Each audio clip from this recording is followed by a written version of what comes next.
ஆண்டவராகிய இயேசு கிறிஸ்துவின் இனிதான நாமத்தினாலே இந்த நிகழ்ச்சிக்கு மிகுந்த அன்போடு கூட உங்களை வாழ்த்தி வரவேற்கிறேன். இன்றைய நம்முடைய தியானத்திற்கென்று தெரிந்தெடுக்கப்பட்ட வேத வசனம் 2 கொரிந்தியரின் புஸ்தகம் 1ஆம் அதிகாரம் அதனுடைய 4ஆம் வசனம் இப்படியாய் சொல்லுகிறது.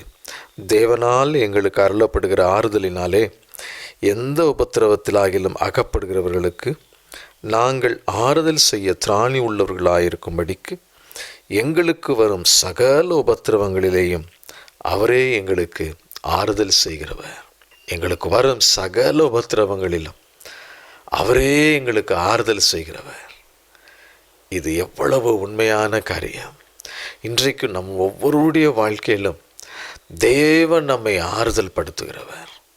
நமக்கு வருகிற உபத்திரவங்களில் அகப்படுகிறவர்களுக்கு ஆறுதல் செய்கிற தேவன்.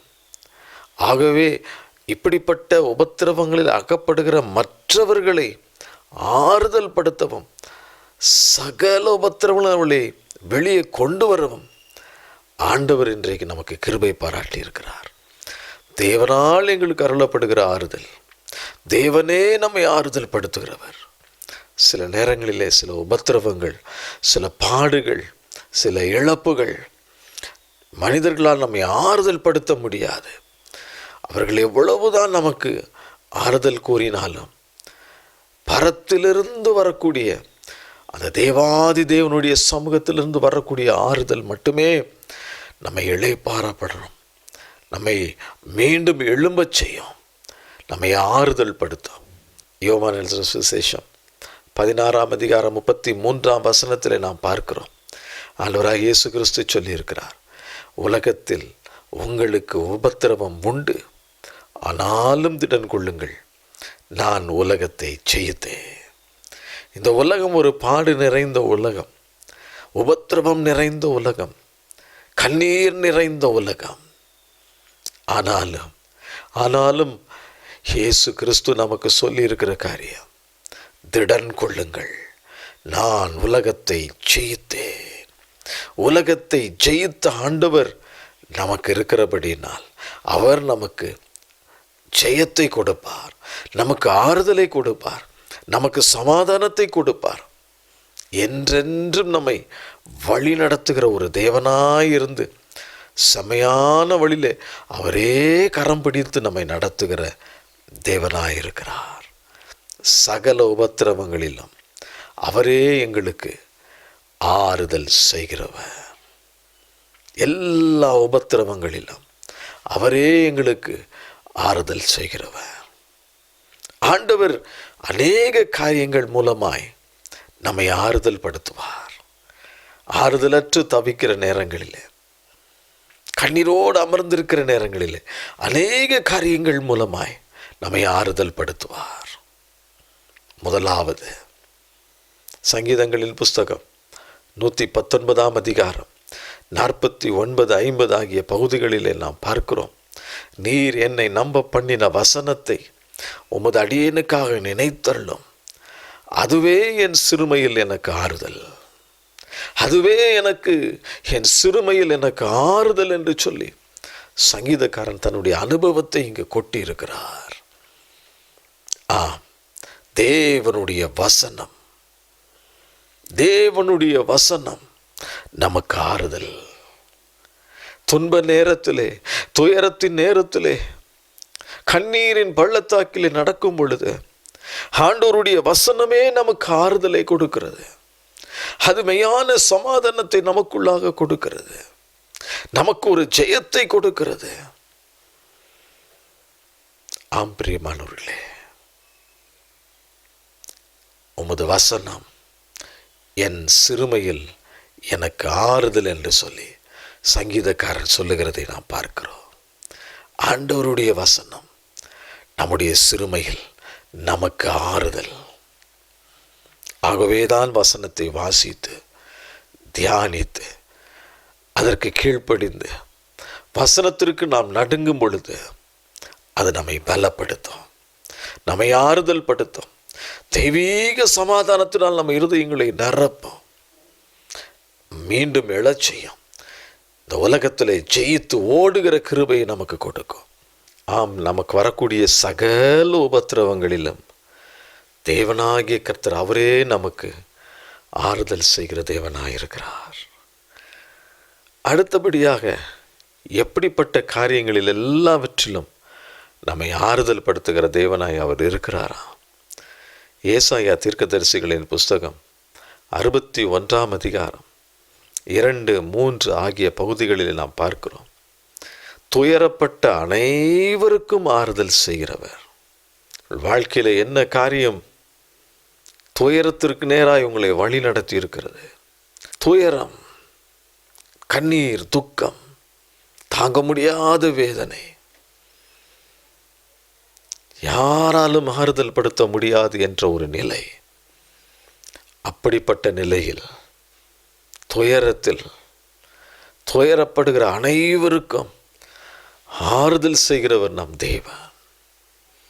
அது மட்டுமல்ல, சியோனிலே துயரப்பட்ட அவருடையவர்களை சீர்படுத்தவும் அவர்களுக்கு சாம்பலுக்கு பதிலாக சிங்காரத்தையும் துயரத்திற்கு பதிலாக ஆனந்த தைலத்தையும் ஒடுங்கின ஆவிக்கு பதிலாக துதியின் உடையை கொடுக்கவும் அவர் என்னை அனுப்பினார். துயரத்தின் நிமித்தமாய் மனிதனுடைய வாழ்க்கையில சாம்பல், ரெட்டுடுத்தி சாம்பலில் அமரக்கூடிய, துயரத்தோடு கூட எதையுமே செய்ய முடியாத நிலை. எதை செய்தாலும் அந்த துயரம் நமக்கு முன்பாய் வந்து நிற்கிறது. ஆனால் ஆண்டவர் என்ன செய்கிறார்? அந்த துயரப்பட்டவர்களை சீர்படுத்துகிறார். அது மட்டுமல்ல, சாம்பலுக்கு பதிலாக சிங்காரத்தை கொடுக்கிறார். துயரத்திற்கு பதிலாக ஆனந்த தைலத்தை கொடுக்கிறார்.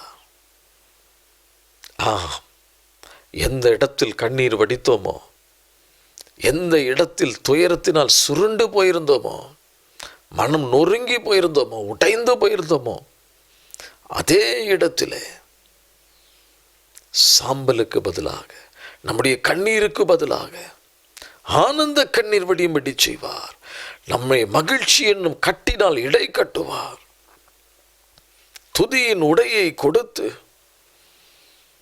நம்மை உயர்த்தி ஆசீர்வதிக்கிற தேவன். நம்மை உயர்த்தி ஆசீர்வதிக்கிற தேவன். சகல உபத்திரவங்களிலும் அவரே நமக்கு ஆறுதல் செய்கிற தேவனாயிருக்கிறார். மத்தேயு எழுதின சுவிசேஷம் 5 அதிகாரம் 14 ஆண்டவராகிய இயேசு கிறிஸ்து சொல்லும் பொழுது சொல்லுகிறார், துயரப்படுகிறவர்கள் பாக்கியவான்கள், அவர்கள் ஆறுதல் அடைவார்கள். துயரப்படுகிறவர்கள் பாக்கியவான்கள், பாக்கியவதிகள், அவர்கள் ஆறுதல் அடைவார்கள். காரணம், நம்மை ஆறுதல் படுத்துகிறவர் சர்வ வல்லமை உள்ள தேவன். அவரே நம் அருகே வந்து நம்மை ஆறுதல் படுத்துகிறவர். ஆகவே நாம் பாக்கியவான்கள், ஆகவே நாம் பாக்கியவதிகள். தேவன் கொடுக்கிற ஆறுதல், தேவன் கொடுக்கிற சமாதானம், அது விலையேற பெற்றது. அது நமக்கு பெரிய ஆரோக்கியத்தை கொண்டு வந்து சேர்க்கிறது. ஆம் பிரியமானவர்களே, 1 கொரிந்தியரின் புஸ்தகம் 1 அதிகாரம் 5 நாம் பார்க்கிறோம், கிறிஸ்துவினுடைய பாடுகள் எங்களிடத்தில் பெருகுகிறது போல கிறிஸ்துவினாலே எங்களுக்கு ஆறுதலும் பெருகுகிறது என்று சொல்லி பவுல் சொல்லுகிறதை நாம் பார்க்கிறோம். எந்த அளவுக்கு நாம் பாடுகளை கிறிஸ்துவின் நிமித்தம் நாம் சகிக்கிறோமோ, அந்த அளவுக்கு கிறிஸ்துவாலே நமக்கு ஆறுதலும் கிடைக்கும் என்று சொல்லி அவர் தன்னுடைய அனுபவத்தில் எழுதி வைத்திருக்கிறார். இது உண்மை. கிறிஸ்துவின் நிமித்தம் நமக்கு வரக்கூடிய பாடுகள், உபத்திரவங்கள், ஆறுதலற்ற நிலைகள், இவைகளிலே கிறிஸ்துவே நம்மை ஆறுதலிலே பெருக பண்ணி நம்மை உயர்த்துகிறது, நம்மை தூக்கி எடுக்கிற தேவனாயிருக்கிறார். நம் தேவன் பாடுகளுக்கு மட்டுமல்ல, பாடுகள் வழியாய் நம்மை நடத்துகிறவர் மட்டுமல்ல, அவைகளுக்கூடாய் நம்மை அனுமதிக்கிறவர் மட்டுமல்ல, அதிலிருந்து நம்மை தூக்கி எடுக்கிற தேவன், அது மட்டுமல்ல, அதிலிருந்து நம்மை மீட்டெடுத்து நம்மை ஆறுதல் படுத்துகிற தேவன். அதுதான் மிக மிக முக்கியமானது. யோபுவின் வாழ்க்கையில தேவன் இதை செய்திருந்தார். யோபு உத்தமன், சன்மார்க்கன், தேவனுக்கு பயந்து பொல்லாப்புக்கு விலகுகிறவன். ஆனாலும் தேவனுடைய அனுமதியோடு கூட அவனை சுற்றி இருந்த வேலி எடுக்கப்பட்ட பொழுது ஒரே நாளில் எல்லாவற்றையும் இழந்து போனான். ஆறுதலற்று சரீர வேதனையோடு அமர்ந்திருந்தான், சாம்பலில் அமர்ந்திருந்தான். நாள் ஒன்று வந்தது, ஆண்டவர் இறங்கி வந்தார். யோபுவின் புஸ்தகம் 42ஆம் அதிகாரத்தில் நாம் பார்க்கிறோம்.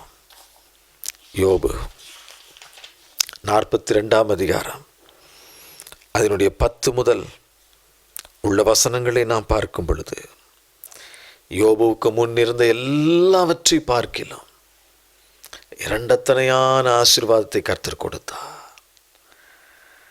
எதெல்லாம் அவர் இழந்து போனேன் என்று நினைத்தாரோ அது எல்லாவற்றையும் 2 மடங்கு ஆண்டவர் கொடுத்தார். இப்படிதான் தேவன் நம்மை ஆறுதல் படுத்துவார். எதையெல்லாம் இழந்து விட்டோம் என்று நினைக்கிறோம் அதையெல்லாம் 2 மடங்கு கொடுப்பார், நம்மை ஆறுதல் படுத்துவதற்காக. யோபின் முன்னிலையை பார்க்கிலும் அவன் பின்னிலைமை கர்த்தர் ஆசீர்வதித்தார் என்று சொல்லி நாம் பார்க்கிறோம்.